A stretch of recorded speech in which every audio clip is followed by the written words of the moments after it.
I just love that song. Hi, everybody. Ron Onesti here from the Rock and Roll Heaven, located in St. Charles, Illinois, just outside of Chicago. The Arcada Theater, and soon to be the Plains Theater. Thanks for joining us tonight on Hangin and Bangin, and a very special guest tonight. We are waiting for my brothers to show up. Yep, that's Carmine, Appice. I'm sorry, Appice. I can never get it straight. You try to get it straight. It's Vinny Appice from Dio, from Black Sabbath, Carmine Appice, Vanilla Fudge, Rod Stewart Band, Jeff Beck. Those guys will be on in just a few minutes, but we are going to bring, there is Vinny. There's Carmine. There they are. What's up, guys? Hey, what, man? The name? You know what? I don't know. You know what? You got to understand, I rehearse it. I rehearse Vinny Appice, Vinny Appice, Vinny Appice, Carmine Appice, Carmine Appice, Carmine Appice. And when the camera goes on, I'm like, Carmine, Stewart, and Vinny, Ozzy, whatever. I don't know what it is, man. But I'm not the only one. You know that. Just say Vinny and Carmine. There's no other Vinny and Carmines in the world that play drums. You know what? That's what I'm going to do. Brothers, Vinny and right. Carmine. The drumming brothers. The drumming brothers. The drumming brothers. I hope you guys are doing good. That's all great. Hey, we're late because Vinny.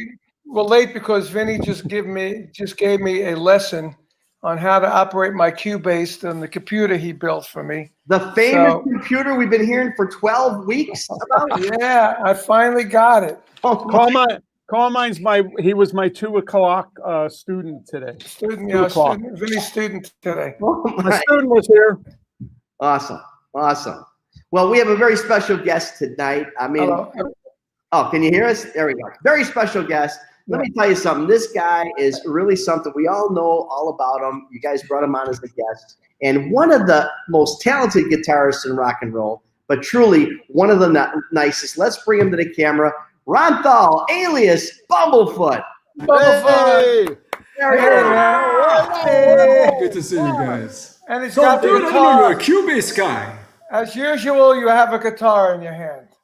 Always. He's ready to go. He's ready to go. Let me free, why don't you, babe? You're my why don't you, babe? You don't have to delay on it.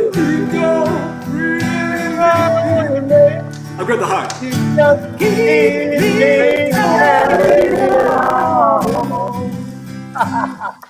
Wow, yeah, that was awesome.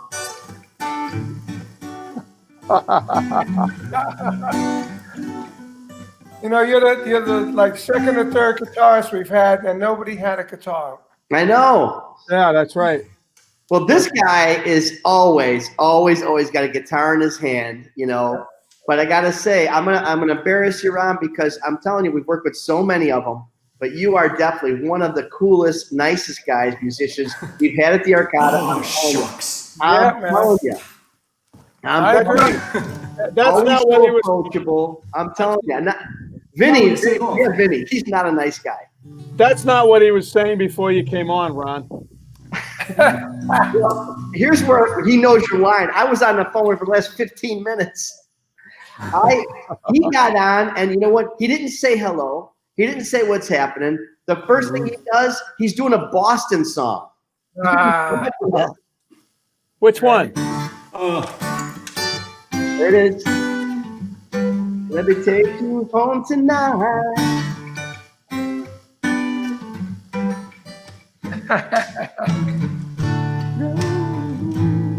Yeah. Could I get this feeling whenever you are? See you. Come down you, I wanna make you see. Dreaming of your sweet love tonight. Mama, let it be. Let me take you home tonight. Yeah. Mama, now it's alright. Let me take you home tonight. Boy, sweet tonight. Now, but Carmine, you're talking about the guitarist here. How come there's no drumming background to this stuff? Well, Vinny, you got your drums there. Oh man! There we go. There you go. I'm just getting mine set up. I don't have my camera yet. So now tell me about the Cubase thing you got going on. So you got a new computer and you just put Cubase on it? Yeah, Vinny builds Yeah, the I built computer. He built it and he hot rodded everything, got me everything that I need to set up and mailed it to me. And then last week we went on WhatsApp and we put it all together. And I have a new house here in Florida with a guest house that's totally my studio. Nice. Right, so I got the drums in there, and today we actually recorded some drums for the first time. And Vinny put on a system that he can plug into my computer from his house. I remote into his computer so I can control it. Then I show him, we go up here, here's the record, here's the effects. It's crazy. Yeah, so we recorded drums, we put some gates on them, we put some effects on it, and we're going to continue after the show. Okay, I'm going to tell you my best secret. It's not a secret anymore. When it comes to drums, go into the inserts of your drums, of the different channels, and put in the multi-band envelope shaper. Oh yeah? That thing, because it controls the transient, it controls it's multi-band, and you can bring out anything in your drums. We have that, Vinny? Is that in there? Yeah, it comes with yeah. There's an envelope shaper in there. I never used it, but I'll try that. Yeah. It is amazing. You can control the amount of crack, the amount of decay. Like you can just completely shape the tone of your, not the tone of your drum, but just the drum itself. You could bring out so many things. I'm like getting all excited about it. I just want to, I want to just geek out and just make this. Do you have Cubase too? I've been using Cubase for 20 years. Yeah. I love Cubase. It's great. It's the best, yeah.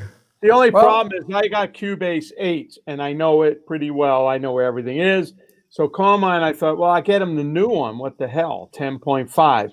And they changed everything around. Now I got to learn where everything is, and like, oh man, Man, it is phenomenal. Which one do you have, Ron? Ron, which one do you have? I got 10. I have to do the upgrade to 10.5. I haven't done it yet. Cool. I'm gonna do that soon. Yeah, Well, I got it. I love it. We're going to check out the envelope. Yeah, we'll check out the multi-band envelope shaper. Yeah, great. Yeah. And we got a technical advisor here. Where is it in the? It's in the effects. It's in the effects. In the effects. Okay. Yep.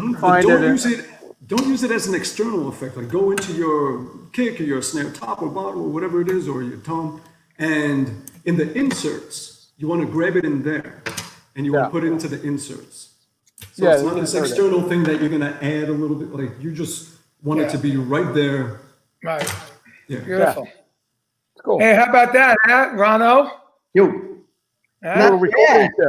Not bad. Look at this. He's going to send us a bill now for technical advice. What's the address? For vocals, try the multi-band compressor that they have. You could do things where you just squash down the high band, and it almost works like a de-esser, but you're also, you can grab the exact amount of bandwidth that you want to get, squash it as much as you want, and then raise it all up so that you have this constant sheen where it kills the S's and everything, it pulls them back, but it also enhances the breathiness. You always hear that air floating on top. It's really nice. See, right now, Carmine's in the kindergarten of Cuba. Yeah, totally. He's got a long way to go. A long way to go, is man. the record, the square is the stop. Yeah. You got that today. Come on, I just learned how to repeat the thing, down at the bottom there. The what do you call that thing? The looper. The looper. Yeah. Just from the two markers in between. And Yeah. You know the buttons on the keyboard? You just hit like the slash thing. Yeah. Ron, if this guitar thing doesn't work out for you, we're hiring front of house guys at the Academy. Nice. Yes. Technical support. Hey, Ron. Sons of Apollo plays. I'll do double duty. I'll be running back and forth. Hey, Ron, when on Cubase 8, I used to want to start at a certain place. I put the cursor there, and I would press enter, right click, and every time I hit L, it went to that place, and it doesn't do that anymore. So I got to find out. Like you can make different markers that you could jump to. Yeah, not the numerically. markers, but I usually But- could just right click on a certain area. Like I want to punch in the verse. I go right before the verse and I hit L and it starts from there. On Cubase 10.5, I can't find how to do that yet. It's definitely there. They might have changed it. It might be Yeah. in the, maybe you So gotta it's like a hit key- F2, keyboard. open the bar at the bottom, and it might be like a pre-roll thing, like things that you can set along with, the in marker of it. Yeah. The very first. I got an idea. Why don't you just give him a call tomorrow? Okay. Yeah. I was going to say that. I think we're losing everybody. Yeah. We got Sorry about that. We lost them. talented guitarist and rock and roll, and we're talking stuff that is freaking Egyptian to me. Yeah, right. Carmine's not too far away from that. No, I know a little bit, but a lot more than you. For sure. That's for sure. He's in preschool. People that we're getting flooded with questions, and Ron Thal, Bumblefoot. I think it's really cool about your name, obviously, but the cool part about a lot of people, what they're asking is not just, hey, how do you get that name because it represents a disease on a chicken's feet and there's pus-filled this. It's crazy. But the interesting thing though, is actually the evolution of your name. You didn't just come up with it; it was an evolution. Will you tell us how that happened? Well, yeah. It was, God, it must have been about 30, almost 30 years ago. My wife was in veterinary school, and I was helping her study and came across ulcerative pododermatitis, also known as Bumblefoot. And I thought it was such a silly name, and so I just wrote a song called Bumblefoot. And then when I had my first record deal on Shrapnel Records in the mid-90s, and first album that I put out, every song I named after a different animal disease, and called The Adventures of Bumblefoot, and made it like this comic book superhero looking character thing that's half foot, half bee. And so then it's time to go out and start touring and really, getting out there. So I just named the band Bumblefoot. It just seemed a fitting name because the music was very quirky. It was sort of like System of a Down, Primus, that kind of vibe, Mr. Bungle. So the band was called Bumblefoot. And then after years of putting out albums under, a band named Bumblefoot, but I'm singing and I'm like the front man of it. So it became like a nickname. So now it's just the nickname, but it was a band name and just became like a nickname. So it went from a song to an album to a band name to the soloist or to the front man. Right? Yeah. That's quite the evolution. I don't think there's anybody else in rock and roll that has that. And it's stuck for sure. No, that's why they all have careers. They didn't pick a Saturday morning cartoon goofy ass name that would just halt their existence. Well, let's put it this way. It's a step above Buckethead. I'm going to give you that. Well, yeah. I mean, it's, we could be cousins, I remember when both of those guys came out, I said, what's with their name? Bumblefoot and Buckethead. I'm on the internet. It says treating Bumblefoot and ducks, backyard chickens, treating Bumblefoot. Yeah, I didn't know chickens of that. get it. A lot of chickens get it. It's pretty Ducks, ugly. chickens, yeah. But speaking of names, and I don't want to go spend too much time on the very beginnings, but I thought you're one of your beginning cover bands. I love the name. All right. Which one? That's some messed up ones. No, Leonard Nimoy. Leonard Nimoy, yeah. Come on. Yeah, when I was a teenager, we had this band out in Staten Island called Leonard Nimoy, and it was just a bunch of friends who would do all these covers, and when we would make posters and stuff, we would use the Star Trek lettering. We would say, now appearing Leonard Nimoy, and it was so bad. And it was just the most messed up band. It was great. That's Spock, right? Spock. Yeah. We used to call Tim Bogert Spock. Anytime we'd say something like, man, I wonder how the trees get leaves like that. And Tim would start explaining it. Or I wonder where the name Bumblefoot came from. And he would explain it. Tim's-plain.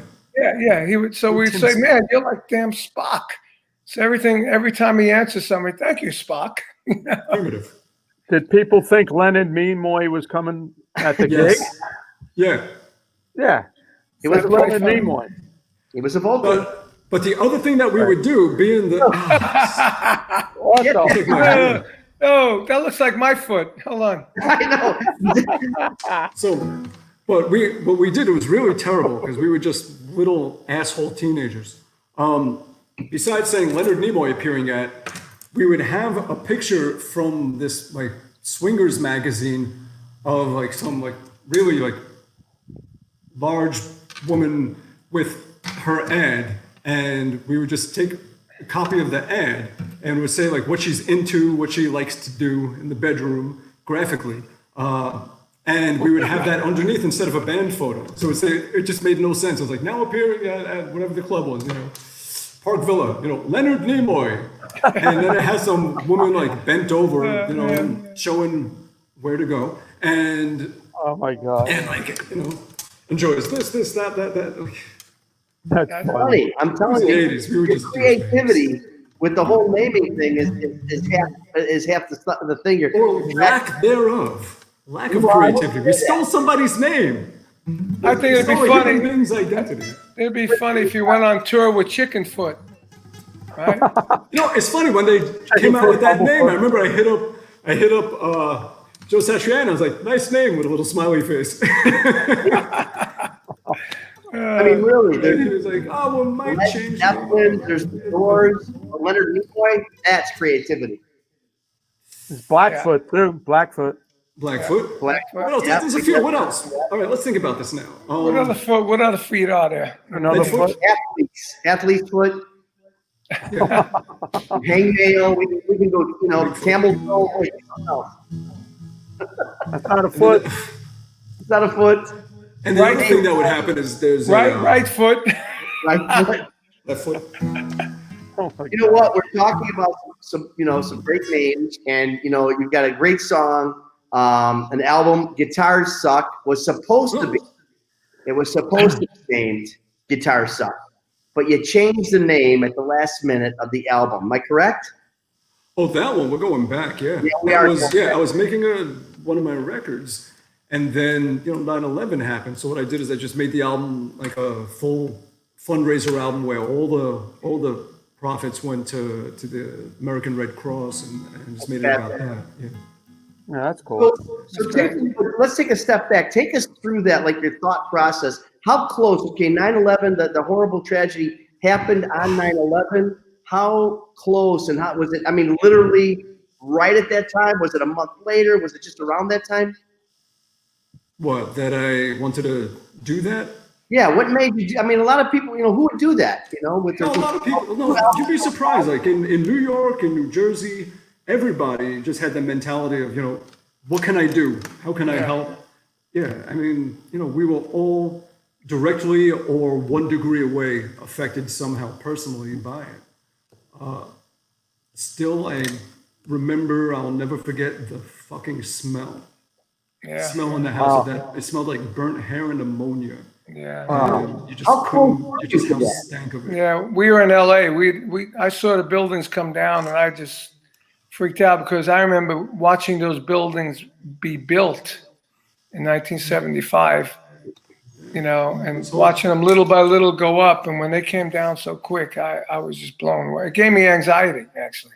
We put on a festival. We do all the entertainment at a festival in Hoboken where Frank Sinatra was born, and we do it to this day. And that particular weekend, it was cheaper for us to truck the stage and the sound, lights, everything from Chicago all the way to Hoboken than to rent it in New York. That's the price difference, So Rich, my brother, you guys know, we would drive out there, and that weekend we have pictures of. Now this is Sunday. I've got pictures of the Twin Towers over my left shoulder.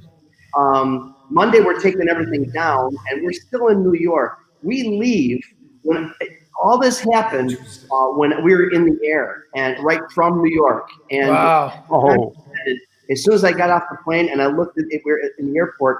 That's when the second thing got hit. But we were there. We got done at 5 a.m. We were at the Twin Towers. We were at the Empire State Building because we got done about 3, 4 a.m. We were sightseeing all downtown New York. So just a few hours later is when it happened. We were that close. Yeah, similar to us, we were in New York maybe a week before, playing with Cactus of BB Kings, and we went down to the Twin Towers because Jim McCarty, our guitar player, lives in Detroit. He goes, "Hey, let's go down the towers." And I still can't believe how big they are. And we went to the bottom of it and just looked up, and then a week later they were gone. Wow. I used to love going up on the roof. It was so high up, you look at the horizon, it's like almost a curve to it. Well, how close, Ron? How close? I mean, if you're smelling it, how close were you to the whole thing? Staten Island. You're right. Yeah, I was in Jersey, Staten Island, and my studio was there, and then the house was just in Central Jersey. So by Thursday, the house just stank of it for a good 2 weeks. Wow. Oh yeah. It's hard to imagine just the intensity, just the whole how bad that was. Yeah. But in retrospect, and we say this now, we look at what we're going through today, how terrible it is, how horrible it is, all this stuff between looting and rioting and just all that stuff that's going on in the pandemic. But if we made it through 9/11 together, we're going to make it through this together. I mean, if history teaches anything, that's what we have to believe, right? Yeah. The only difference is it was more local, just located to New York, where, this is everywhere. It's all over the world. It's unbelievable. Obvious differences. By the same token, name me one person who wasn't afraid to fly, anywhere in those following weeks, or how our lives did change and TSA came in. There, our lives were affected. But yeah, I mean, this is like nothing else. But we got to believe her to get through it. So Ron, let me ask you. Before you ask him, I just want to say one thing. Please. Everyone notice Ron is wearing a Guns N' Roses shirt. Yeah, right. Ron, every time we do somebody, he wears the shirt. Except one show. Where's the Sons of Apollo shirt? I just had the Sons of Apollo shirt on. That's the only reason why.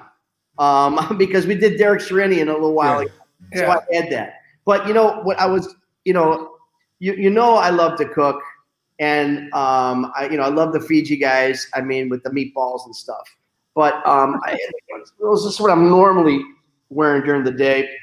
Yes. Hey, spaghetti. This is my band name. Now you're talking. I had a guitar player when I had a band with Vinny Vincent. His name was Eddie Spaghetti. Eddie Spaghetti. Great shirt. I want to talk about GNR a little bit. You're with them for a number of years, 8 years or so, and overall, I mean, listen, everybody knows. I mean, Axl, Slash, the guys are not your normal run-of-the-mill individuals, right? I mean, nobody is. Yeah, I know, but those Nobody guys, is. I mean, overall, what could you tell us about the GNR experience? Not your personal stuff, whatever happened, any of that crap.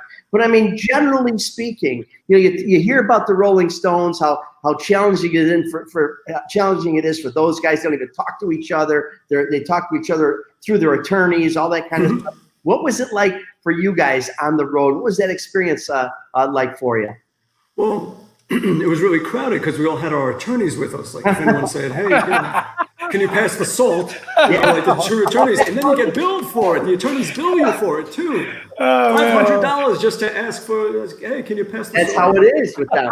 No, not at all. So true. No, it's like it's a band. It's like being on the road with a band. Yeah. Well, you hear stories about the road with Axl being a little eccentric. Slash cool, I think, but any stories or any remembrances of backstage with Axl, how maybe he walked off stage, didn't handle things. I mean, he was just such an elusive kind of a guy. He's kind of a, you're always reading about stuff about that guy.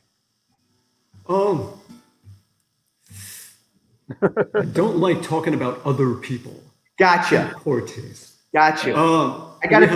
There's been a lot of great hangs. Sometimes we would hang for like 2 days straight, and there are plenty of good memories in 8 years. Yeah, we made a lot of people happy, did a lot of shows, and yeah, that's what it's about.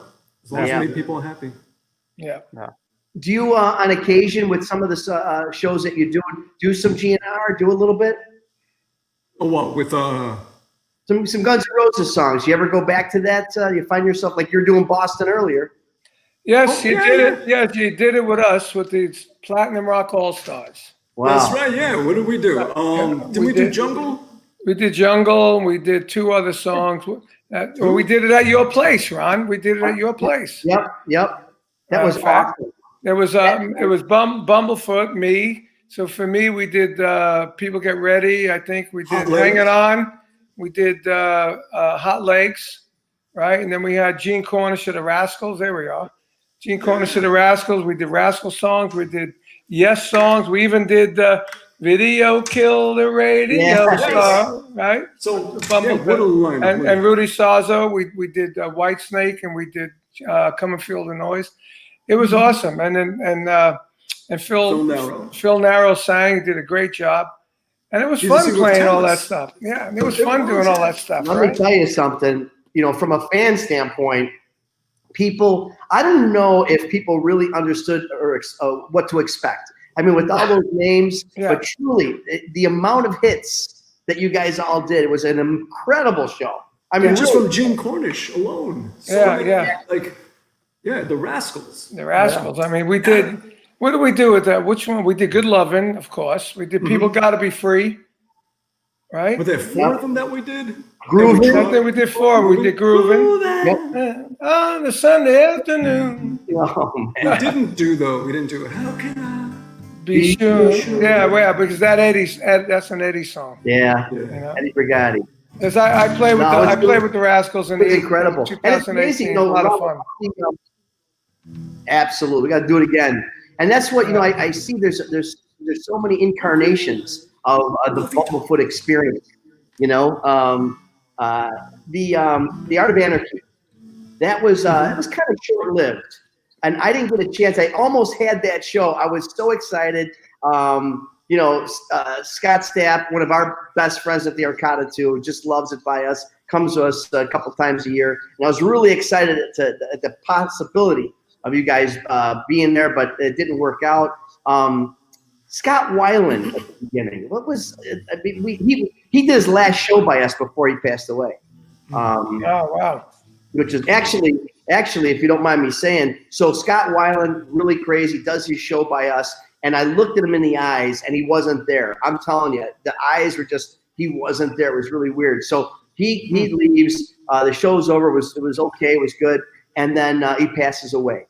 So then Scott Stapp of Creed comes by us, and he goes, come on, I'm coming in my bus. I want to show you something. He's like, when was Weiland here? I said, just, a couple weeks ago, right before he died, he was just here. He goes, check this out. He goes, I didn't realize it. I rented a bus, his tour bus. He goes, this was Weiland's bus. Look, he pulled out Weiland's ID that was stuck in the freaking pillows of the bus. He goes, wow. Bus. So that was pretty wild. But Weiland started with the Anarchy Project. How come it didn't work out? That is a very long story. That could be a movie. Action. Seriously, it's a very long one. So Art of Anarchy, it started off, there's these 2 guys that I grew up with, the sweetest guys in the world. These 2 twin brothers, one plays drums, one plays guitar. And it was 2011. And they said, all the years that we were always in bands, we had producers trying to change us and this and that. And we never got to make the album that we always wanted to make. Just for ourselves, we want to make that album. And we wrote 10 songs and could we come into the studio and record? I was like, of course. So they came in, we would record them. And the idea was to have different singers on different songs. So we started reaching out to different people, and Scott Weiland said, yeah, I'll do a song. And he did it. He did a song called Till the Dust. And he did such a great job on it. And it was his people representing him, his manager and his lawyer that said, hey, we should make this a full band. Let's make this a full-time band. Scott will do the whole album, and we'll make this a whole band. And they offered plenty of incentives from their end as far as giving support and things. So plan changed. It's like, all right, let's make it a band. And we all signed this big band member agreement, and that was it. We were band members. And then we hit up John Moyer. I was like, you want to play bass? I was like, yeah. And there we go. Band is done. And finished the album, finished everything. And then when it was time to move forward with it, at that point, we got a manager, and the manager was like, you know what, instead of putting it out yourselves through your own production company, which was the original idea, said, let me get you guys a record deal. So we got a record deal. And as it's time to move forward, suddenly Scott Weiland said, I'm not in the band. Well, for the past how long, you've led us to believe that you were. You signed a band member agreement saying that you're in the band. And so, there's only two ways this can go. Either you move forward and see it through, or we need to renegotiate, because he was given a big advance up front as a band member. And it got messy. It got really messy. And he didn't see it through, and it got legal, and then he passed away. And that was that. And that's where it was a question of, do we move forward with the band and get a new singer, or do we just let it end? And then our manager said, I just spoke to Scott Stapp, and that's chapter 2. Yeah, but it's a shame. Yeah. Any talk of you guys kind of putting it together for a return engagement? Well, Stapp is not in the band anymore. Mm-hmm. And if we move forward with it, it'll be with a third singer. And we just got to see where that goes. But, the focus has been Sons of Apollo heavily. Yeah, and as well, Asia started with that. So, man. So Sons of Apollo, which that really about maybe 10 years ago started with NAMM jams and things, and just, mutual friends and things. And, we were all did little things together. Like I played on Mike Portnoy's Sons album, his first album. I played solos for an album that Billy Sheehan was producing. And the three of us were the house band for an Eddie Trunk event, things like that. Like we all did things together, but then it was early 2017 where Mike and Derek said, hey, let's make a band. Although in 2014, I played with them on a Progressive Nation at Sea music cruise. And it was the whole band without Soto singing. It was everyone else. And Derek said to me, after we played, he said, we should form a band. And sure enough, years later, it happened. So we did the first album, we toured, did the second album, started to tour, and something happened. We had to just kind of... I remember calling you when you were in the studio on the first album, because that was around the time we were doing the Platinum Rock All-Star. And you told me you were playing with us. I said, whoa, that's a cool band. Yep. Yeah, that's right. Yeah. Yeah, I remember that. That's yeah. great. And then we saw each other in New York just earlier. Yeah. Yeah. And Derek was a guy that he played on a Vanilla Fudge live album that we talked about. Did he ever tell you that story? Oh, I know it happened, but he didn't give any details. Yeah. Is there a story to tell? What do you got? Yeah, he never knew how to play a B3. So I had him in the studio, and I was showing him on the B3 how to play the Vanilla Fudge part. You keep hanging on, you do do all that, and I said, and you used to draw bars. And I know he used to draw bars, and I mean, when we had him on the show, he was talking about that. It's funny as hell. But now he's just so amazing at it, Oh yeah, he's Mr. B3. Yeah, he is. He's really awesome. So with the Sons of Apollo project, I mean, again, one of, I have to selfishly say, again, one of our favorite shows that we have. It's the cult following that you guys have developed there, plus what Portnoy and Sheehan do. I mean, I do every time Portnoy's got an incarnation of a band outside of Dream Theater, it comes by us. So it's really cool. But when you guys come, your fans are you have such a cult following. I know that from good bunch sales that you guys do. It's really incredible. I mean, it seems like this band is really, out of all of them, it seems like outside of Asia, it's really taken off. I mean, do you feel that? I mean, outside of what happened now with COVID? It was, yeah. Like the shows were selling out. Everything was growing and growing, and we just had the little hiccup, But there's next year. That's all. We'll be back. Already. Hopefully. And you know, he played, Or the year after, we'll see. Bumblefoot played on my Guitar Zeus record. Oh, really? Yeah, I had one track that was not finished. I had everything but the guitar player solo. So I asked him if he'd play on it because he had played on mine and Vinny's album as well on one of the tracks. So, and that all really came from the Platinum Rock All-Stars, getting to know him and everything, getting to know him as a great player and a nice guy and a great singer. And Bruce Pilato, who hooked that whole thing up, also manages Asia. So that's why now he's the guitar singer of Asia, which I saw them do that, and he was awesome.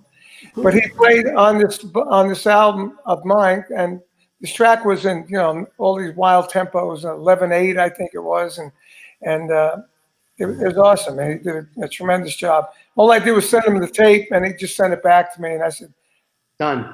What can I say? Done. You know? Absolutely. Yeah. Sons of Apollo reminds me of another band that I'm also extremely excited about. And one of my dreams, my bucket list, they have these two bands together, Sons of Apollo and Last in Line. What a that would be. That'd be good. Don't you think? We did a tour with Adrenaline Mob and my band with Rex Brown, Kill Devil Hill. Yeah. And at the end of the show, Portnoy would come out with his kit and me, and we'd play Moby Dick with everybody. And then we do a drum battle.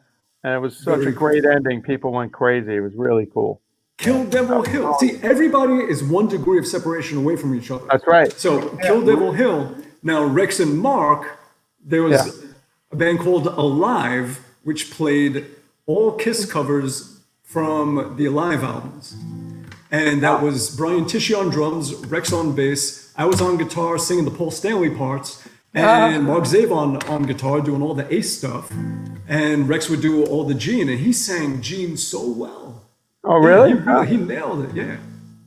And we did a couple of shows with that. Yeah, I played with Everybody's Rex. 1 degree away from each other. Yeah. And we did a rock fantasy camp together. Sure. Me and you. So we're all related somehow.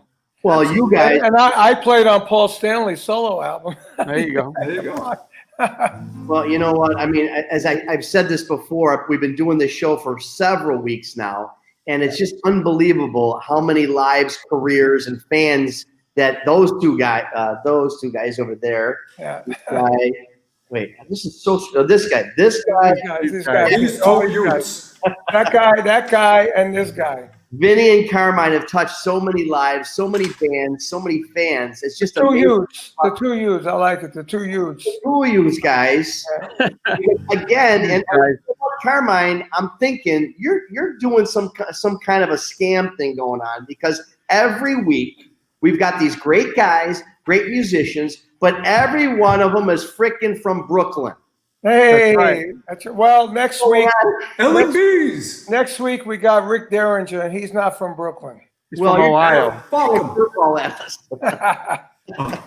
So And then you got the bass players coming up. They're not from Brooklyn. Okay. Jorgen. fuck them too. Jorgen's from Sweden. And Geoff Downes. Yeah. I think he's from Washington. Yeah. Hey, Ron, do you know Jorgen from Government Mule? Bass player? No. Oh, he's the nicest guy. What an unbelievable bass player he is. Is he from Brooklyn? No, he's from Sweden. He's from Sweden. That's the only Pat. I know his name sounds Brooklynish. Yeah, Brooklyn or nothing. Jorgen Carlson is from Sweden. Hey, Ron. Yeah. Do you know what Brooklyn and pantyhose have in common? What's that? Flatbush. Well, that's the thing. There's a section in Brooklyn called Flatbush. Yeah. For Here's the anybody thing. listening out there. That is an old guy joke. It's Hey, so Vinny, old. you that should have joke. turned around and went, "Badoksh." Give yourself your own rim shot. Yeah, my dad worked at a transmission place on Flatbush Ave. Yeah, there you And go. we've done You Coney did? Island right below the park. Oh, yeah. Wow. That's how I know you're an old guy there, Vinny.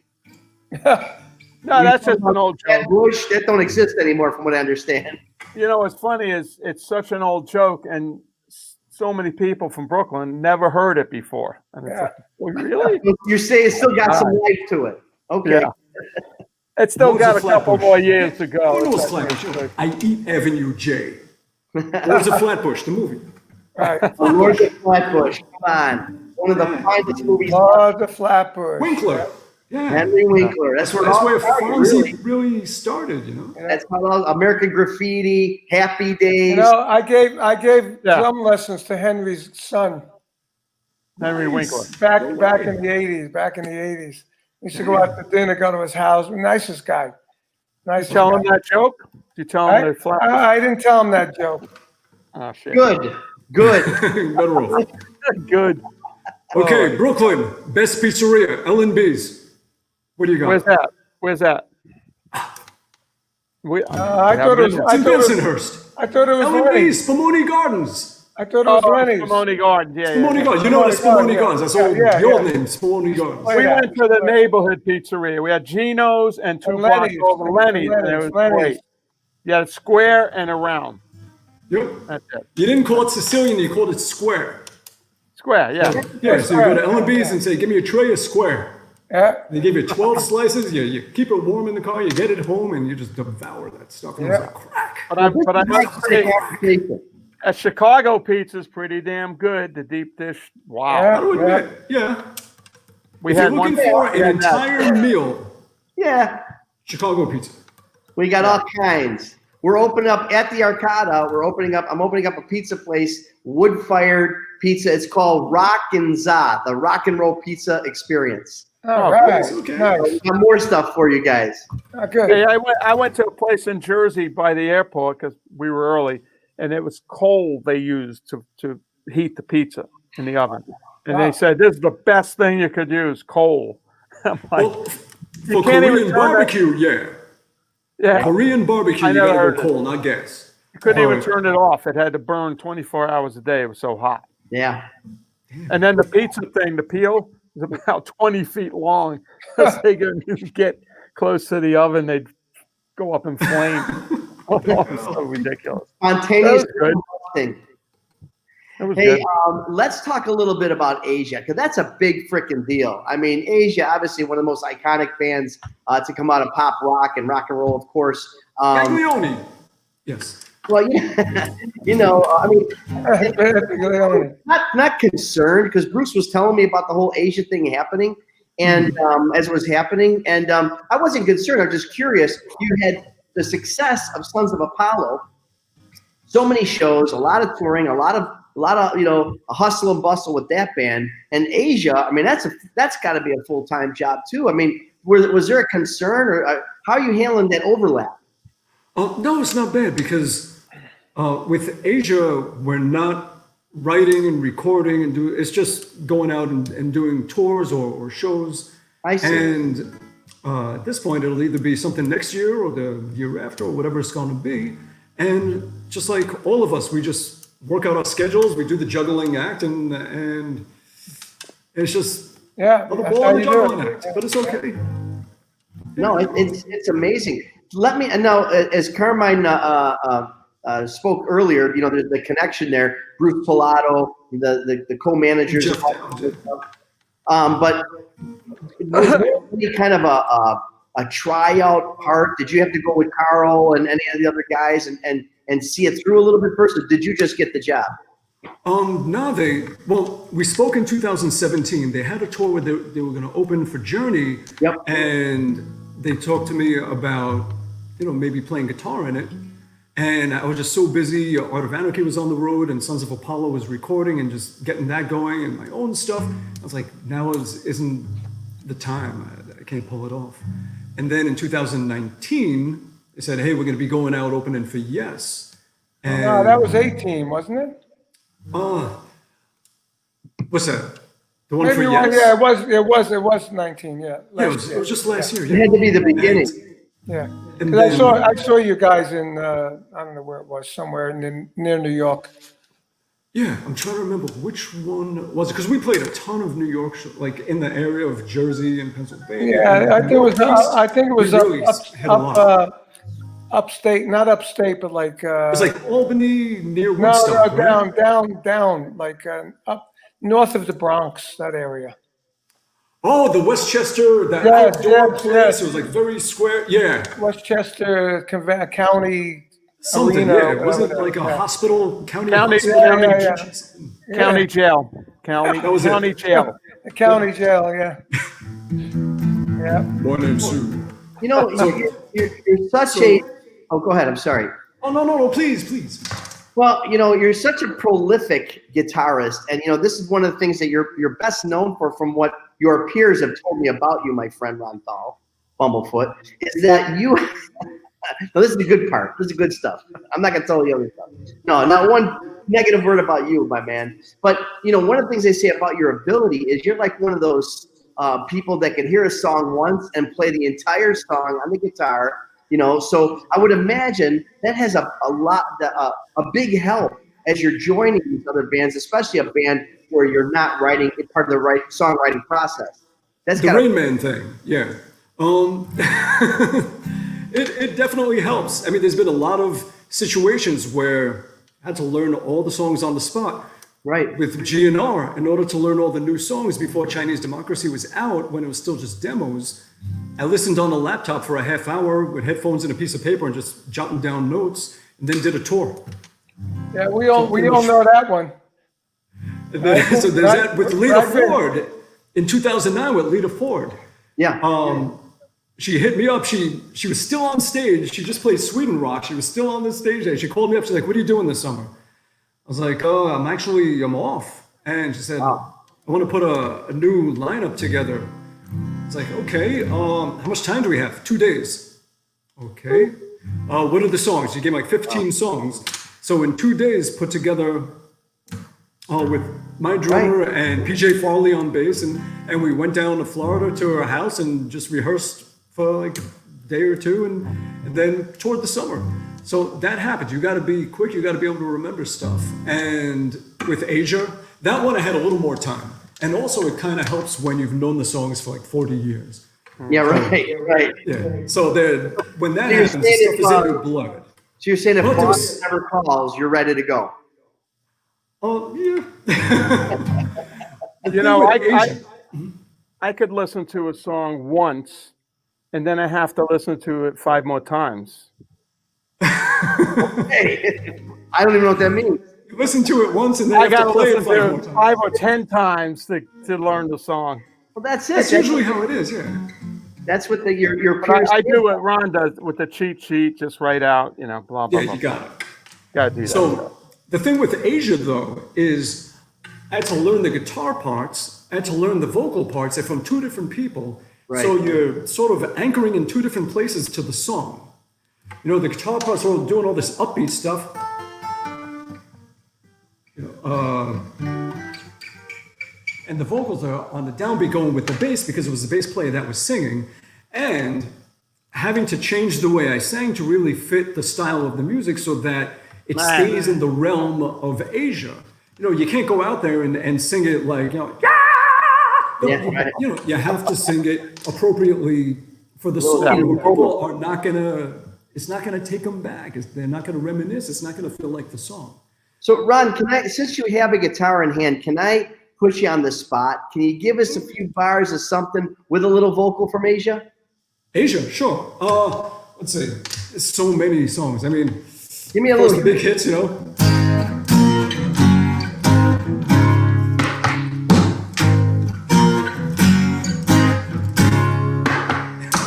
I never meant to be so bad to you. One thing I said that I would never do. A look from you and I would fall from grace. And I would wipe the smile right from my face. Do you remember when we used to dance? And incidents arose from circumstance. Let's switch to another song. One thing led to another, we were young, and we would scream together, songs unsung.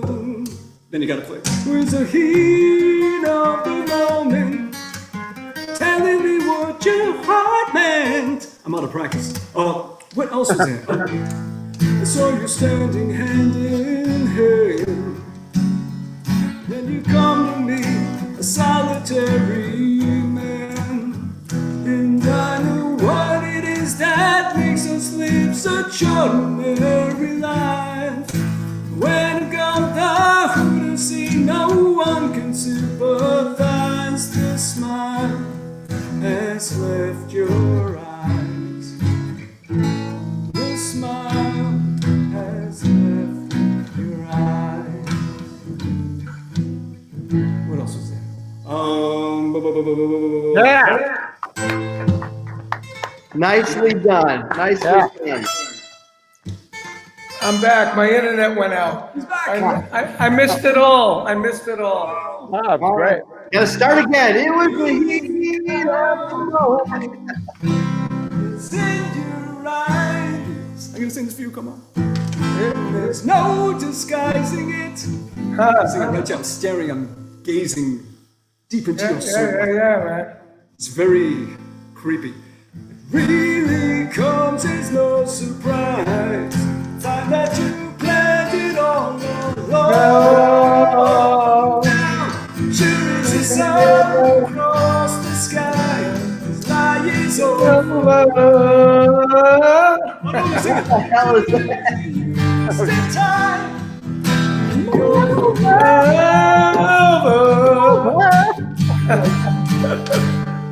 Well, your upper register is amazing, Carmine. Yeah, the background singers, I think you need new ones. Yeah, give it up. These Supremes are not so supreme. Okay.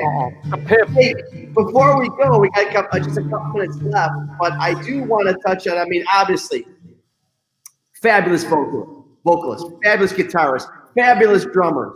But what's really important, what's even maybe a hair more important, I want to talk about your hot sauces. Yeah, let's talk hot sauce. Come on. How did What you that got? whole thing happen? How did it evolve? Started when I was 12 years old. No, not that far. Okay. So I was 13. Oh. So it was 2013. I rolled them out, 6 sauces, and I was doing it through this company that was really pretty much doing everything. They were handling everything for me, the manufacturing, the distribution, all of that, the bottling, printing. They sold the company, so took my own food company and got my own manufacturer, my own printer, my own distributor, everything, and released the sauces myself again late last year. And it is going swimmingly. It's going great. Yes. Love it. Yeah. And you got to go sometime. If you're into this stuff, you got to go to a hot sauce convention. They are all over the country. Just Google. It's pretty much like NAMM shows of just spicy food. And you see the most amazing stuff. And there's like this whole family of this whole communal world. I love that. It reaches a point where everyone knows everybody, and you see the same faces, and you get to know the people that make different stuff. And there's so much great food out there, so much great sauce Tell me a out little there. bit more about the product line itself. You got the 6 sauces, right? You got a bottle? You got a bottle there to show us? I don't. No, I don't have with man. me. I know I should keep some here just for such an occasion as You this. should. So tell me your flavors. What are your flavors? Okay, What's the name of the sauce? the first sauce, It's I wanted to Bumblefoot make hot sauce. a sauce. Well, the name of the company is Bumblefoot's Hot Sauce. Genius. Keep it simple, keep it obvious. Yeah, Why did Bumblefoot's you Hot go with Sauce. Leonard Nimoy's hot sauce? So, okay, we start off with in the everything, all-purpose, every day, every kind of food kind of sauce. One that you're just going to keep on the table all the time. That your morning eggs, you're going to put it on. You're having pizza, you put it on. You're having Mexican food, you put it on. You're eating Thai food, it works. Indian food, it works.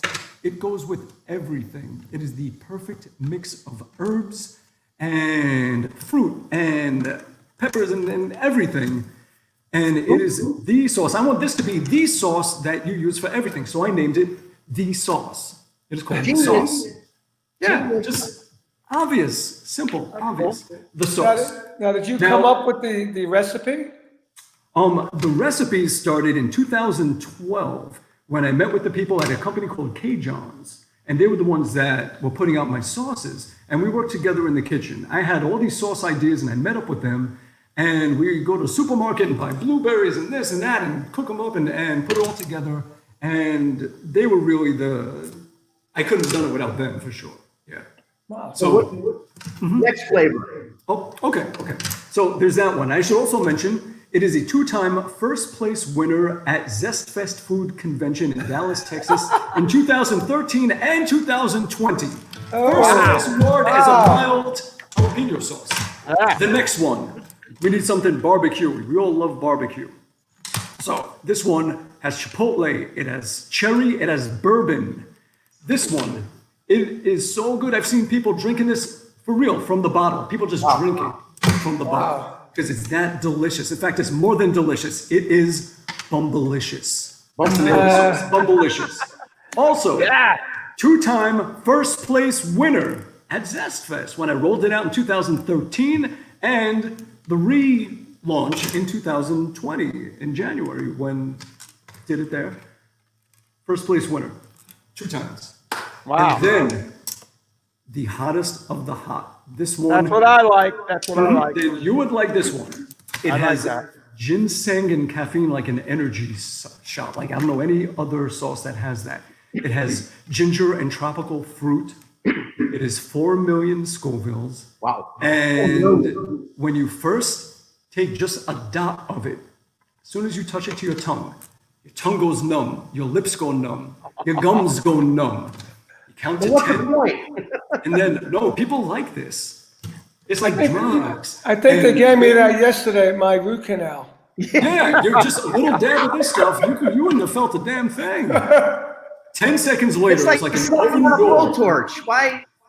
Oh yeah, it's like eating a blowtorch. After 10 seconds, an oven door opens, and in the back of your throat, you feel this heat. And then after a good minute, your whole body is heated up, and it lasts for a good 10 minutes, I would say, where you're just walking doing this penguin It's a walk. narcotic. And this is the best seller of all. This sauce is called Bumblefucked. Yeah. And this sauce. Now, the interesting thing that you can do, though, is if you have all 3 sauces, because the other 2 are mild. If you're looking for a little more of a kick, you just take a little dot of Bumblefucked and you put it in those, and it kicks them up to medium. So they really do work together. Vinny's looking it up. Vinny's looking it up. He is looking it up. Okay, do you know the show Hot Ones? Yeah, with the wings. Yeah, the people that make that show, like the company that makes it called First We Feast, they actually did a blog on the 10 hottest sauces in the world, and mine was, I believe, number 3 or number 4. Jeez. They Wow, dude, that's rated it amazing. as. Yeah, Do you personally like that one? I do. Wow. I do. There they are. Yeah, they are. Yeah. The sauce. For everything, anything you would put a red sauce on, this is the sauce that you would use, the sauce. Well, Then we when are you go here at an barbecuing, retail place. look at that. It's bursting with cherries and peppers. Bumblicious for a good barbecue sauce. And then when you want your eyes to explode out of your head, Bumblefucked. In fact, on Instagram, we have a Bumblefucked filter. We have a filter where you can click on it, and then you look into, like you're doing a selfie and hit record, and you open your mouth, and it makes you look like the guy on the Yeah. like your eyes bulge out and a Oh, bomb yeah. goes on the top of your head, and your tongue hangs out. Yeah. Well, we have a hopefully- Bumblefucked Instagram filter. We are going to have that. We're going to be selling that at the Arcada Theater, our new retail zone there, because I can't wait to try it. I can't wait to sell it there. And I can't wait to have Sons of Apollo and Asia and Vanilla Fudge and Cactus and Last in Line back at the Arcada Theater real soon. That's Yeah, the man. grand opening. It is. All the bands together. Yeah, that yeah, would be Why great. not? Do a As long as festival. Bruce Pilato's there, that's all that really matters, I guess. Yeah. Ron, thank you so much for being with us at Artists on Lockdown. My brothers, Carmine and Vinny, no last names. Love you guys. Everybody out there, please share this, like this. Just tell all your friends about it. It's Hangin' and Bangin', Artists on Lockdown. We have the #1 musicians in the world in rock and roll every week. Next week, another rock and roll legend, Rick Derringer, is going to be on Artists on Lockdown. I'm so excited. and Ron Thal, Bumblefoot. All we can say is thank you so much. Congratulations on all your success. He's gonna play rock and roll hoochie coo. I could tell. I was about to. You knew it. All right, take us out with a little hoochie coo. That was one of the first songs that I ever learned on guitar. Come on. Take us out with it, brother. Thank you, everybody. Bye. Bye-bye.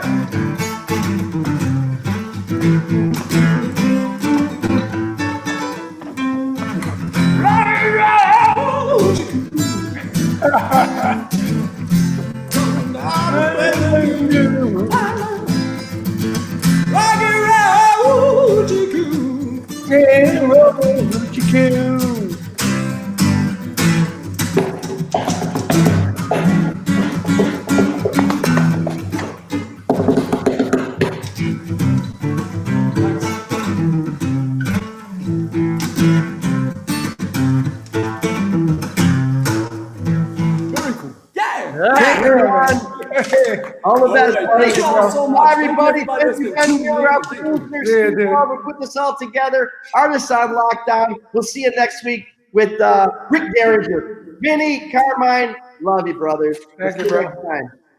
Bye-bye. Bye-bye. See ya. Shutting off.